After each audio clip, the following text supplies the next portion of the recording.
Hi guys, my name's Caitlin Lilly and I'm from the band Sheehan, and I also work as a social media producer for BBC Alabi. So today we're going to chat a wee bit about scheduling posts and social media posting in general to make your life a lot easier if you are managing a musician or business account page.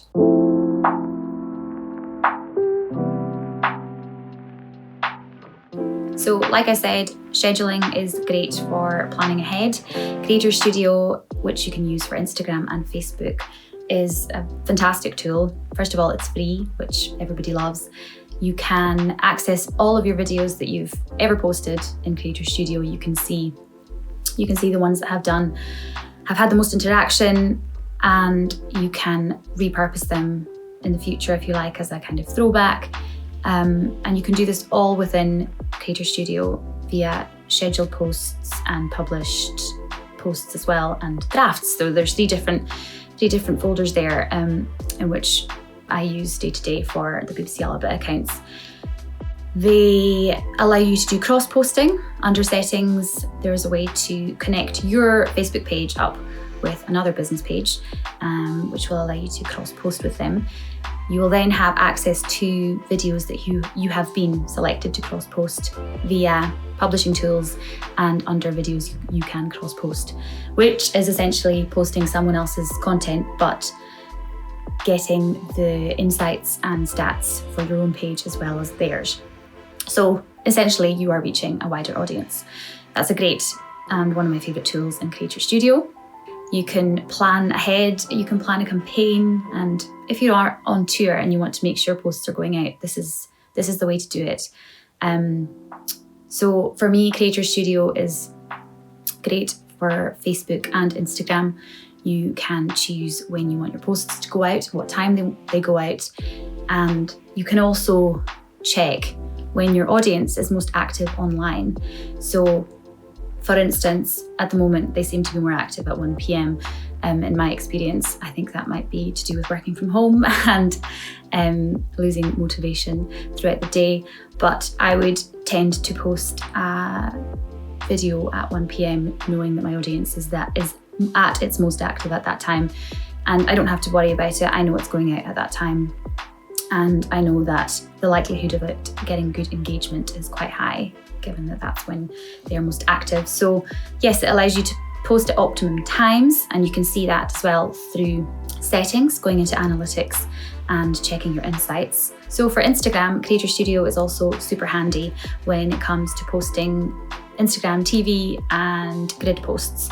I personally prefer to use Creator Studio when I'm posting content on both of these platforms, because you can alter it and customize it slightly by adding a thumbnail and making sure that all the aesthetics are correct before actually posting them on the grid.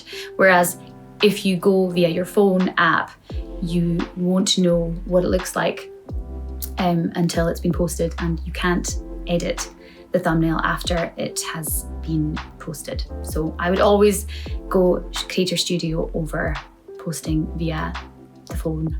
So another reason I like to use Creator Studio is that because all of the content I have exported, I've maybe cut a video together, I've repurposed a thumbnail specifically for the video, and all of those files are on my computer, for instance. I can then just upload them to Creator Studio via the Instagram section, and I can post there without having to transfer all those files over to my phone and then upload them separately to the app. So it's super handy if you just want everything to be a bit neater and easier to use. A wee tip for Twitter as well: when you are writing a caption, now the max is 280 characters, and I would always try and say as little as possible.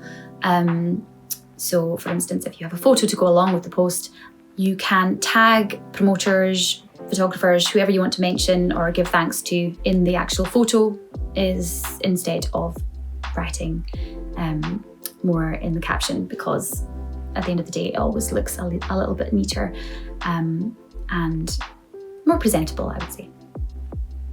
Now, a great way to publish video content is to premiere it, and you can do this via Facebook or YouTube. It just creates a bit more hype about the post. It lets your audience know that there's a sort of event coming up, and it'll, at the end of the day, increase engagement. And once the video's been posted, it will then appear on your page as a normal video. There are alternative scheduling tools available. You might have heard of Hootsuite, Sprout Social, or Buffer. We used to use Social Flow as well. However, we found that sometimes the videos were being hidden within the algorithm. I don't know if that was whether we were posting in Gaelic and that the platform simply didn't recognize minority language. But that aside, there are alternative scheduling tools available. I would personally say that Creator Studio itself, the tools within the platforms are always going to work better for those platforms. And it is important when you are scheduling content to make sure that the content you're posting is suitable and relevant for that platform. What you're posting on Facebook might be different to what you're posting on Instagram. And as I mentioned before with captioning, short and sweet is always good, I think, across all platforms. You also want to make sure that you're not hashtagging on Facebook. That is a sin, but you can use hashtags on Instagram and Twitter, and they're generally more relevant on those platforms.